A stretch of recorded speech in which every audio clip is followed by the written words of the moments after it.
My estranged father came back on my son's 15th birthday, trying to turn him into a gambling prodigy. When I tried to stop him, he laughed and said, "Don't be so controlling." I didn't even respond. Fast forward to now, he's standing outside my apartment in tears, begging me not to take his life away. My father had the nerve to come back on my son's 15th birthday. I'd just gotten home from a double shift at the hospital, my feet aching and my back stiff, but seeing Tyler's excited face made it worth it. He was tearing into the gift I'd spent weeks saving for, the gaming console he'd talked about nonstop. I was exhausted but happy. Then the knock came, sharp and confident. When I opened the door, I froze. It was my father, Edward, standing there like some kind of ghost from my past, holding a flashy gift bag and wearing a smile that made my stomach knot up. "Hey Maya," he said, like nothing had happened. "It's been a long time." I hadn't seen him since the day I left home at 18, broke and betrayed. Tyler appeared behind me, eyes wide with curiosity. Edward crouched down, introduced himself as Grandpa, and offered the shiny new smartwatch. Tyler, completely dazzled, took the bait instantly. Edward told us he'd moved to our city, that he'd been sober for 6 years, and he even showed me the AA chips to prove it. He cried a little, promised he'd changed, and begged for another chance. Part of me wanted to slam the door, but Tyler was already smiling at him, and my heart sank. Over the next few weeks, Edward kept showing up. He wrote letters, showed proof of a new job and apartment, and finally, after Tyler pleaded with me nonstop, I allowed supervised visits. It hurt to see how quickly Tyler warmed up to him, listening to Edward's stories like he was some kind of hero. Memories flooded back, unwanted and raw. Edward's gambling had destroyed my childhood. We'd been evicted when I was 13, and my mom spiraled into a depression that eventually took her life when I was 16. The worst betrayal came when Edward stole my college fund right after I'd been accepted into nursing school, leaving me homeless and hopeless. But Edward seemed different now. He started helping out with bills and attended Tyler's basketball games. For a moment, I let myself believe things were getting better. Tyler's confidence soared, and he even made new friends. Then I started noticing things. Tyler became secretive, disappearing for hours. Edward bought him expensive gifts, claiming he'd earned it from honest work. Tyler suddenly got obsessed with math, particularly probability, something he'd never cared about before. When I found him scribbling odds calculations in his notebook, my gut twisted painfully. Edward slowly started undermining me. "Men stick together," he'd say to Tyler, smiling warmly, making me seem overly strict. My anxiety hit its peak when Tyler missed an important school event. Panicked, I tracked his phone and found him at some sketchy building downtown. I rushed there, heart pounding, and discovered Tyler sitting at a poker table, counting cards and calculating odds like a seasoned gambler. Edward stood nearby, grinning proudly. Anger surged through me,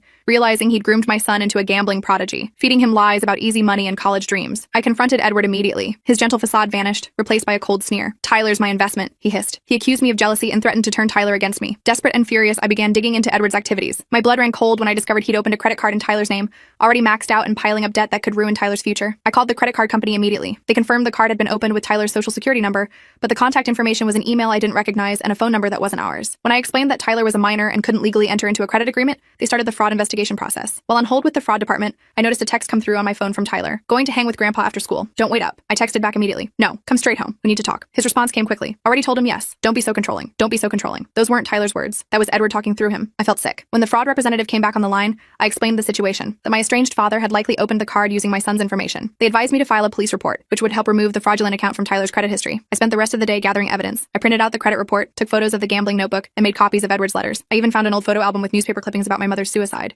where her depression was linked to financial problems caused by my father's gambling. By the time Tyler got home, it was after 7 p.m. He walked in with a new pair of expensive headphones around his neck. "Where did you get those?" I asked, trying to keep my voice steady. He shrugged. "Grandpa got them for me. Said I earned them." "Earned them how?" I pressed. Tyler avoided my eyes. "Just helping him with some stuff. Gambling stuff?" I pressed. His head snapped up. "You went through my room? That's invasion of privacy? Tyler, he's using you. He's teaching you to gamble. Do you know that's illegal for someone your age?" Tyler rolled his eyes. "It's just cards, Mom. It's math. I'm good at it. Grandpa says I could get a scholarship for college with my math skills. Is that what he told you? That gambling would pay for college?" I laughed bitterly. "That's what he told me too, right before he stole my college fund." Tyler's face hardened. "He told me you'd say stuff like this. He said you're jealous because he and I have a special connection." My heart broke hearing Edward's words coming out of my son's mouth. "Tyler, there's something you need to know. Your grandfather opened a credit card in your name. It's maxed out. That's identity theft and fraud." Tyler's confidence faltered. "What? No, he wouldn't do that." I showed him the credit report. "This is your name, your social security number. This debt is in your name, Tyler. It will ruin your credit before you even get started in life." Confusion crossed his face. "But he said he was helping me build credit for the future. By maxing out a card and missing payments, that destroys credit. It doesn't build it." I took a deep breath. "I filed a police report. They'll be investigating." Tyler's eyes widened. "You called the cops on Grandpa?" "Mom, how could you? Because what he's doing is illegal and it's hurting you." I was trying not to shout, but my frustration was boiling over. "Tyler, there's so much you don't know about him." "Then tell me," he yelled back. "You never talk about him. You never talk about any of our family." He was right. I'd kept my past locked away, thinking I was protecting him, but my silence had created a vacuum that Edward was all too happy to fill with his lies. "Okay," I said quietly. "Let's talk. I'll tell you everything." We sat at the kitchen table, and I told Tyler the unvarnished truth about Edward, how he'd gambled away our house when I was 13, forcing us to move into a motel, how my mother had spiraled into depression, unable to cope with the constant financial stress and Edward's broken promises, how she'd taken her own life when I was 16, leaving me alone with a father who saw me as nothing more than a potential source of income. I told him about the college fund I'd built working nights at a diner while maintaining a 4.0 GPA, how I'd been accepted to nursing school with a partial scholarship, only to discover Edward had emptied my account, how I'd ended up homeless at 18, sleeping in my car until a coworker let me crash on her couch. Tyler listened in stunned silence, his face growing paler with each revelation. "I never told you because I wanted to protect you from that pain," I finished, "and because I was ashamed. Ashamed that I came from that. Ashamed that I couldn't see through his lies until it was too late." Tyler was quiet for a long moment. "I need some time to think," he finally said, and retreated to his room. I gave him space, hoping the truth would sink in, but the next morning Tyler was gone. He He'd left a note saying he was staying with Edward for a few days to hear his side of the story. My heart sank. Edward had his hooks in deep. I called Tyler's phone repeatedly, but it went straight to voicemail. I texted, begging him to come home, but got no response. I even drove to Edward's apartment, but no one answered the door. I stood there knocking for nearly 20 minutes, alternating between anger and desperation, before finally giving up and returning home to an empty house that felt colder than ever. After 48 agonizing hours, Tyler finally called me. "Mom, Grandpa explained everything," he said, his voice oddly flat. "He said you're exaggerating about what happened. He said Grandma had mental problems that weren't his fault, and he showed me bank statements proving he's been saving money for my college, not stealing from me." My blood ran cold. Edward was gaslighting my son, just as he'd gaslighted me and my mother for years. "Tyler, he's lying to you. Please come home so we can talk about this." "I don't know who to believe anymore," Tyler said, his voice cracking. "He says you've always been unstable, that you make things up." That was when I knew I needed to fight fire with fire. Edward was using every manipulation tactic in his playbook, and I couldn't counter them with just words. "Tyler, I'm coming to get you. Where are you right now?" He hesitated. "We're at the Casino Hotel downtown. Grandpa's playing in a tournament." "A casino?" "Of course." I grabbed my keys and drove there immediately, my hands shaking on the steering wheel. The casino was massive, all flashing lights and ringing machines designed to separate people from their money. I found Tyler sitting alone in the hotel lobby, looking small and confused. "Where's Edward?" I asked. "Playing poker. He said he'd be done in an hour." Tyler wouldn't meet my eyes. I sat beside him. "I brought something to show you." I pulled out my phone and showed him photos I'd taken of my old journals, documenting the evictions, the bounced checks, the times we'd gone without electricity or food because Edward had gambled away the bill money. Then I showed him something I'd never shown anyone, the scars on my wrists from my own suicide attempt at 17, after my mother died, and Edward had abandoned me for 3 weeks to go on a gambling binge. "This is what his addiction did to me, Tyler. I almost didn't survive it. I can't watch it happen to you too." Tyler's eyes filled with tears. He seemed so different, so normal. "That's how addiction works. Addicts become master manipulators. They learn exactly what to say to get what they want." Tyler nodded slowly. "He's been teaching me to count cards. He says we're going to Vegas next month for a big tournament, that I can be his good luck charm." My stomach dropped. "Did he ask you to sign anything? Any papers?" Tyler looked away. "Just some forms for the hotel, and something about being his, I don't know, his dependent or something for taxes." I felt sick. "Tyler, we need to go to the police right now. He's committing fraud using your identity." Just then, Edward appeared, his face darkening when he saw me. "Maya, what a surprise." His voice was cold, nothing like the warm, repentant father who'd shown up on my doorstep. "We're leaving," I said firmly, standing up and putting myself between Edward and Tyler. Edward's charm switched on instantly. "Tyler, your mother is overreacting again. Remember what we talked about? How she always blows things out of proportion?" I could see Tyler wavering, the confusion plain on his face. Edward had spent weeks poisoning him against me, and those doubts didn't disappear in an instant. "Tyler," I said quietly, "you don't have to decide right now who's telling the truth. Just come home with me and we'll figure this out." Edward's face hardened. "Tyler, if you leave with her, our deal's off. No Vegas, no college fund, nothing." Tyler looked between us, torn. Then he stood up and moved to my side. "I want to go home, Mom." The relief was overwhelming, but Edward wasn't done. "You ungrateful little—" He caught himself, aware of the public setting. "Fine, go, but this isn't over." His threat hung in the air as we walked away. In the car, Tyler was quiet, processing everything. "I'm sorry, Mom," he finally said. "I wanted so badly to have a grandfather that I ignored all the warning signs." "It's not your fault," I assured him. "He's had decades to perfect his manipulation. I fell for it too, when I was younger." The next day, we went to the police station together and filed a comprehensive report about the identity theft and the credit card fraud. The officer was sympathetic but warned us that these cases could be difficult to prosecute, especially with family members involved. "The best thing you can do is freeze your son's credit and dispute all the fraudulent charges," she advised, "and keep him away from your father." We did exactly that, spending hours on the phone with credit bureaus and filling out fraud affidavits. I thought that would be the end of it, that Edward would slink away once his schemes were exposed. I was wrong. A week later, I got a call from an unknown number while at work. It was Edward. "You think you've won, but you haven't," he said, his voice eerily calm. "Tyler has a gift. He could make millions with his abilities. You're holding him back because you're jealous. Stay away from my son," I warned. "The police are involved now." Edward laughed. "The police don't care about family disputes, but I'll make you a deal. Give me $10,000 and I'll disappear forever. That's a small price to pay for your son's future, isn't it?" I nearly dropped the phone. "Are you blackmailing me? I don't have that kind of money." "You have a week to figure it out," Edward said, "or I start telling Tyler things about you that will make him hate you forever." He hung up before I could respond. My hands were shaking so badly I had to sit down. What things could Edward possibly tell Tyler? I'd already told him the worst parts of my past. Unless Edward was planning to make things up, the way he'd twisted the truth about my mother's suicide. I didn't tell Tyler about the call. He was finally getting back to normal, focusing on school and his legitimate interests. The last thing he needed was more stress. Instead, I called Sarah, a friend from nursing school who had become a lawyer. I explained the situation, including Edward's blackmail attempt. "You need to record him," Sarah advised. "Ohio is a one-party consent state for recordings. Get him to repeat his blackmail demand on tape, and we can take that to the police." It was a good plan, but I needed Edward to call me again. I decided to text him. "I'm considering your offer. Can we discuss terms?" He called almost immediately. This time, I was ready. Recording app activated. "So you've come to your senses," Edward said smugly. "I need to know what you're threatening to tell Tyler," I said, trying to keep my voice steady. Edward chuckled. "How about the fact that you tried to abort him? That you only kept him because you were too far along when you finally scraped together the money?" My blood ran cold. That was a complete lie. I'd never considered abortion, not for a second. But it was exactly the kind of devastating lie that could damage my relationship with Tyler permanently. "That's not true," I said firmly. "Truth doesn't matter, Maya. Only what Tyler believes. Or how about I tell him that you've been stealing from his college fund to pay for your boyfriend's gambling debts? Ironic, isn't it? Another complete fabrication. I didn't even have a boyfriend, let alone one who gambled." "You're threatening to lie to my son unless I pay you $10,000? I clarified, making sure the recording would be explicit. "Think of it as an investment in your relationship with Tyler," Edward said smoothly. "1 week, Maya. Then I start sharing my memories with my grandson." After he hung up, I immediately sent the recording to Sarah, who confirmed it was clear evidence of blackmail. We took it to the police the next day, and they agreed to pursue charges. But they warned me that Edward would likely be released on bail, and a restraining order would be our best immediate protection. I got the restraining order that afternoon, covering both Tyler and myself. That night, I sat Tyler down and played him the recording of Edward's blackmail attempt. His face went from confusion to shock to anger as he listened. He was going to lie about you like that? To me? Tyler was livid. After everything he said about family being the most important thing, "Addiction makes people do terrible things," I said gently. "It's not personal. He needs money for gambling, and he'll say or do anything to get it." Tyler nodded slowly. "I get it now. All those things he taught me. It wasn't because he thought I was special. special, it was because he wanted to use me. I'm so sorry, honey. I know how much you wanted a relationship with him. Tyler was quiet for a moment. Do you think he'll ever really change? Like, actually get better? The hope in his voice broke my heart. I don't know. Some people do recover from addiction, but it takes real commitment and usually years of work. The next day, I was at work when I got a frantic call from Tyler's school. He hadn't shown up for his afternoon classes. Panic surged through me as I remembered how Edward had lured him away before. I called Tyler's phone repeatedly with no answer. I was about to call the police when I got a text from an unknown number. I have Tyler. $10,000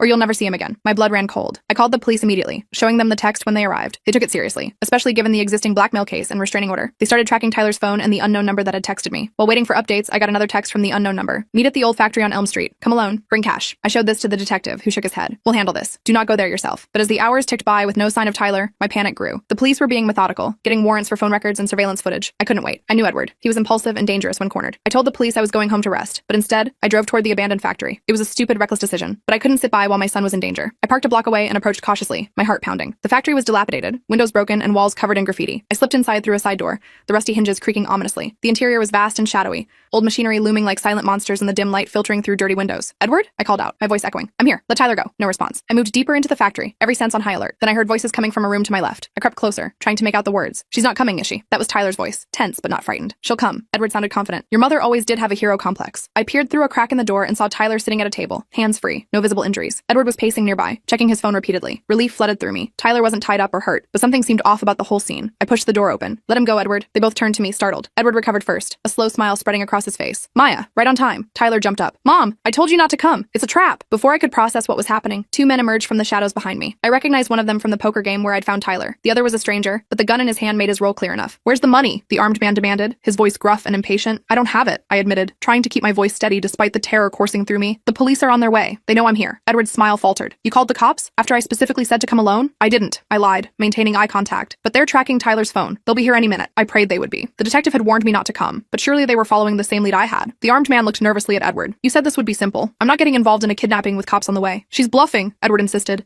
but uncertainty had crept into his voice. I seized the moment of confusion. Tyler, run! I shouted, lunging forward to create a distraction. Tyler bolted for the door while I grappled with Edward. The armed man hesitated, clearly not prepared for the situation to escalate to violence. His partner made a grab for Tyler but missed. Edward shoved me hard against a wall, his face contorted with rage. You've ruined everything. Again, just like your mother. Spittle flew from his mouth as he screamed. Something in me snapped at the mention of my mother. Years of suppressed anger exploded as I fought back, landing a solid punch to Edward's jaw that sent him staggering backward. The armed man decided this was more trouble than it was worth, and backed toward the exit, gun still raised but clearly wanting no part of this family drama. This is messed up, man. I'm out. His partner followed, leaving Edward alone with me. Edward recovered his balance, rubbing his jaw and glaring at me with pure hatred. You think you've won? This isn't over. It is over, I said firmly, standing my ground despite my shaking legs. Tyler saw exactly who you are today. He'll never trust you again. A flash of genuine pain crossed Edward's face, quickly replaced by cold calculation. I can still ruin you. I'll tell everyone what kind of mother you really are. No one will believe you, I said, surprised by the confidence in my voice. You're a convicted felon with a gambling addiction who just tried to kidnap your own grandson. Your word means nothing. The wail of police sirens in the distance seemed to confirm my words. Edward's face fell as he realized his position. I need to go, he muttered, backing toward a rear exit. Running away again? I called after him. That's what you do best, isn't it? He paused, looking back at me with an expression I couldn't quite read. Regret? Shame? Whatever it was gone in an instant as he turned and fled,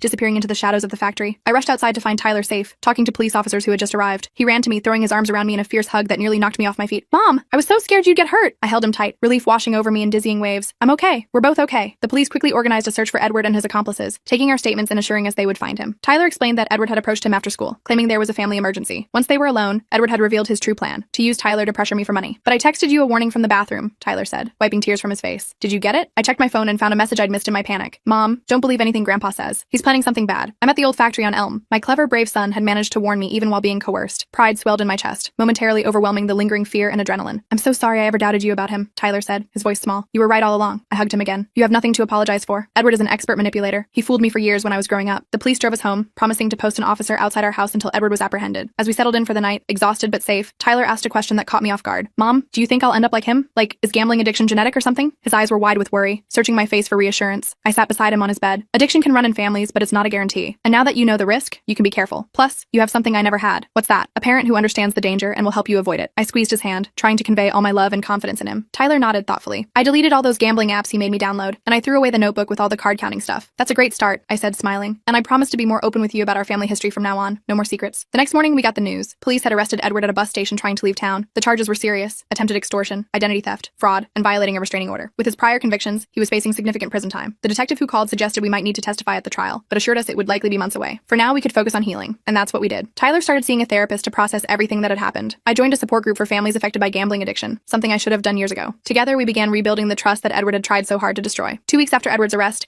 Tyler came home from school with a thoughtful expression. "I've been thinking about what Grandpa said about me having a gift for math." My heart sank. "Tyler, no, wait," he interrupted. "I do like math. I am good at it, but I want to use it for something positive, not gambling. My guidance counselor says there are scholarships for students who excel in mathematics. Real scholarships, not fake ones Grandpa promised." Relief and pride washed over me. "That sounds perfect," Tyler smiled. "Maybe I could be an engineer or a statistician, something where I build things instead of taking from people." In that moment, I knew we would be okay. Edward had tried to recreate his own destructive patterns in my son, but he had failed. Tyler had seen the truth and chosen a different path. The road ahead wouldn't be easy. We still had the trial to face, and Tyler would need time to process the betrayal by someone he'd trusted, but we would face it together, stronger for having survived Edward's manipulation. As for me, I finally stopped blaming myself for Edward's reappearance in our lives. I couldn't control his actions, only my response to them. And this time, unlike when I was 18, I had fought back and won. The trial date was set for 3 months out. I tried to focus on getting our lives back to normal, but it wasn't easy. Tyler had nightmares about Edward, and I'd sometimes catch him checking the locks on our doors and windows multiple times before bed. The therapist said it was normal after what we'd been through, but it still broke my heart to see my confident kid so shaken. One night, I found Tyler sitting at the kitchen table at 2 a.m., staring at his phone. "Can't sleep?" I asked, sliding into the chair across from him. He shook his head. "I keep thinking about all the stuff Grandpa taught me. The card counting, the odds calculations. I was really good at it, Mom." My stomach tightened. "Tyler, no, I'm not saying I want to gamble," he quickly added.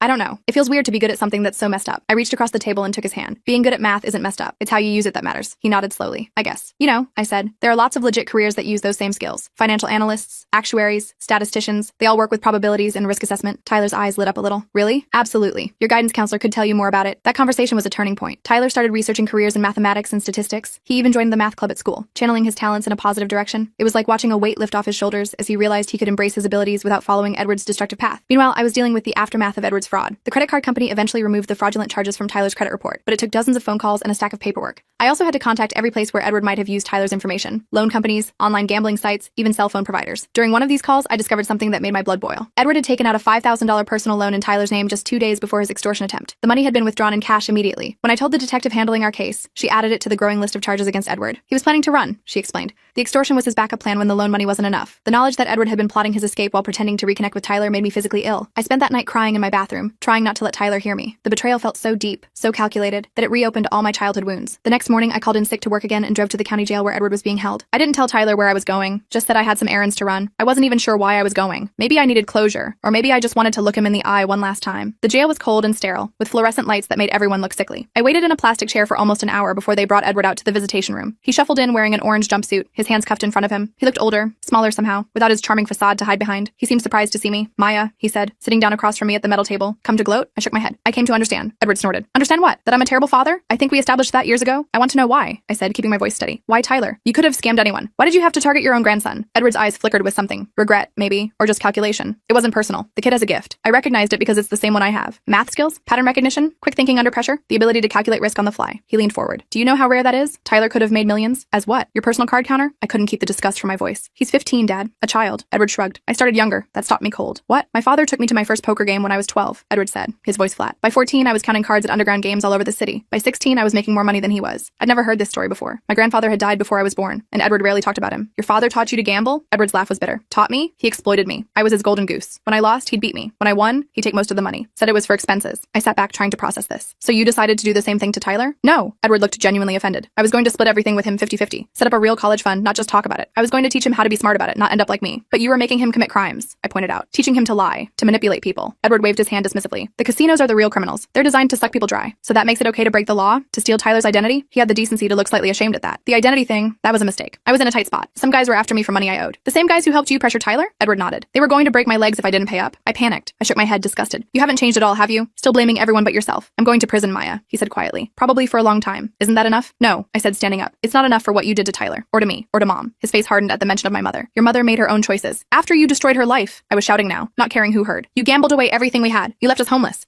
I loved her." Edward shouted back, his face red. "I loved her, and I couldn't stop gambling, and it killed me to watch what it did to her. Do you think I wanted any of that? Then why didn't you get help?" I demanded. "Why didn't you stop?" Edward deflated, the anger leaving him as quickly as it had come. I don't know. I tried, so many times, but the pull was always stronger than my willpower. I sat back down, suddenly exhausted. Is that supposed to make me feel sorry for you? No, he said, not meeting my eyes. Nothing can excuse what I did. To your mother, to you, to Tyler. We sat in silence for a moment. I studied his face, the deep lines around his eyes, the gray hair, the defeated slump of his shoulders. For the first time, I saw him clearly, not as the monster of my childhood or the charming manipulator who'd returned, but as a deeply flawed, broken man who'd never managed to overcome his demons. I won't be at your trial, I finally said. Tyler and I have given our statements. We're done. Edward nodded slowly. I understand. As I stood to leave, he spoke again. Maya, tell Tyler I'm sorry. Not that it matters, but I am. I didn't respond. I just walked out, feeling lighter somehow, as if I'd finally put down a heavy burden I'd been carrying for years. When I got home, Tyler was waiting for me. Where'd you go? He asked, looking up from his homework. I considered lying, but I'd promised him no more secrets. I went to see your grandfather. Tyler's eyes widened. Why? I needed to understand some things, I said, sitting beside him. About him, about our family history. Did you? Tyler asked. Understand?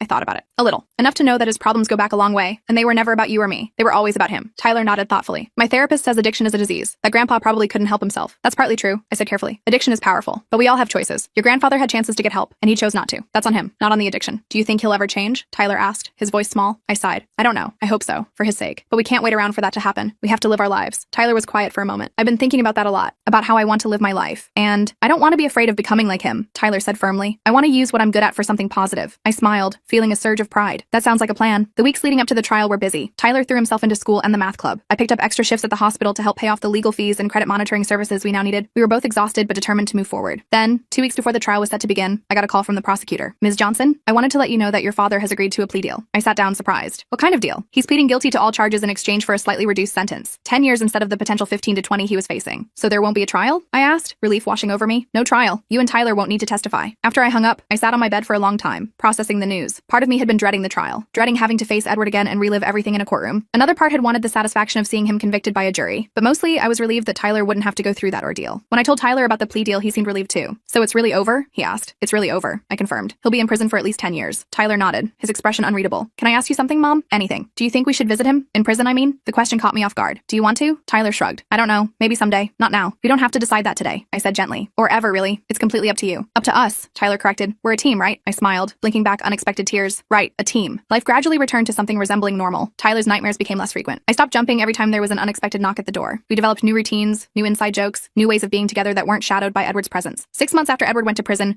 Tyler came home from school practically bouncing with excitement. Mom, guess what? He shouted, dropping his backpack by the door. What? I asked, smiling at his enthusiasm. I got accepted into that summer math program at the university, the one for high school students interested in STEM careers. I hugged him tightly. That's amazing. I'm so proud of you. And, he added, pulling back with a grin, it comes with a scholarship that covers all the costs. I don't need to ask you for money. My heart swelled with pride. Tyler had applied for the program on his own initiative, writing an essay about his interest in probability and statistics. The fact that he'd gotten in, and with a scholarship, was a testament to his hard work and natural abilities. This calls for a celebration, I declared. Anything you want for dinner, your choice. As we sat at our favorite pizza place that night, Tyler suddenly got serious. Mom, can I tell you something? Of course. I've been thinking a lot about Grandpa, about addiction and stuff. I nodded, giving him space to continue. I decided I'm never going to gamble. Not even lottery tickets or those scratch-off things. It's just not worth the risk, you know? Relief and pride washed over me. I think that's a wise decision. But I also decided something else, Tyler continued. I'm not going to let what happened define me. I'm going to use my math skills for good things, like engineering or science or something that helps people. I reached across the table and squeezed his hand. You're going to do amazing things, Tyler. I've always known that. He smiled, a little embarrassed by my praise. Thanks, Mom, for everything. For protecting me from Grandpa. For being honest with me. For,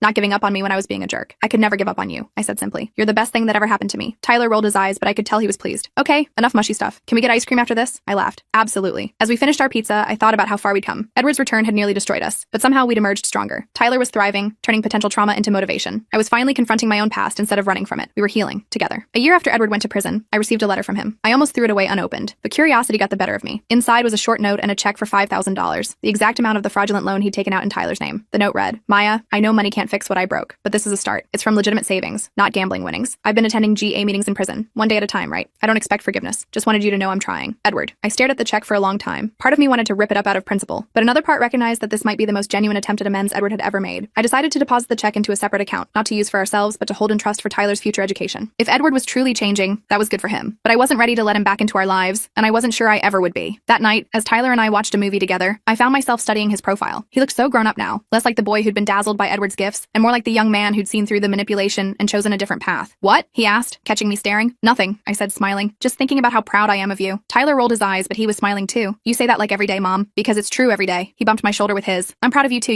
for standing up to Grandpa, for protecting me, for being the strongest person I know. His words caught me off guard. For so long, I'd seen myself as damaged by my past, weakened by Edward's betrayals. I'd never thought of myself as strong. But looking at Tyler, healthy, happy, resilient Tyler, I realized that maybe I was stronger than I'd given myself credit for. We turned our attention back to the movie, but my mind kept wandering. Edward had tried to recreate his own toxic patterns in Tyler, to mold him into a mini version of himself. He'd almost succeeded. But in the end, Tyler had chosen a different legacy, one of honesty, hard work, and using his gifts to build rather than exploit. As for me, I'd finally stopped running from my past. I'd faced Edward, not as the terrified daughter or the angry victim, but as a woman who'd built a good life despite everything he'd done. I'd protected my son, broken the cycle of addiction and exploitation that Edward had tried to perpetuate, and come out the other side. We weren't perfect. Tyler still had moments of fascination with gambling, moments when I'd catch him calculating odds or watching poker tournaments online. I still had nightmares about Edward, still flinched sometimes when the doorbell rang unexpectedly, but we were healing, day by day, choice by choice. And really, that's all anyone can ask for, the chance to heal, to grow, to choose a better path than the one that was shown to us. Edward had his chance and squandered it repeatedly, but Tyler and I, we were making the most of ours.